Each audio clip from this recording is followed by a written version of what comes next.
Hi எல்லாம் எப்படி இருக்கீங்க? எந்த ஒரு பொருள் வாங்கிட்டு வந்தாலும் எடுத்தோடனே ஃபஸ்ட்டு எப்படா அதை ஓப்பன் பண்ணுவோம், பார்ப்போம் அப்படின்ற ஒரு ஆர்வம் இருக்கும்.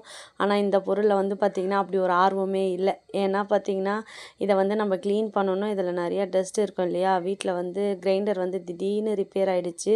சரி ரொம்ப நாளாகவே வந்து பார்த்திங்கன்னா கிரைண்டர் வாங்கணும்னு நினச்சிக்கிட்டே இருந்தேன். சரி வாங்கியாச்சு இந்த வாட்டி. பட்டர்ஃப்ளை தான் வாங்கியிருந்தேன் 2 லிட்டரு. ரொம்பவே நல்லா தான் இருக்குது. இன்னும் யூஸ் பண்ணலை. இப்போ தான் க்ளீனிங் ப்ராசஸ்லாம் முடித்து வச்சுருக்கேன்.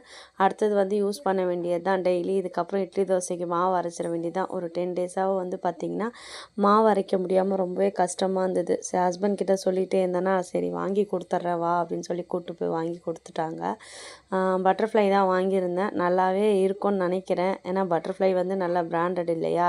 அதனால் சரி வாங்கும் போதே பிராண்டடாக வாங்கிக்கலாம். லைஃப்பில் எப்போவுமே எல்லா பொருளும் அடிக்கடிக்கு வாங்க போகிறது இல்லை அப்படின்றனால பட்டர்ஃப்ளை பிராண்ட் வாங்கிக்கினேன்.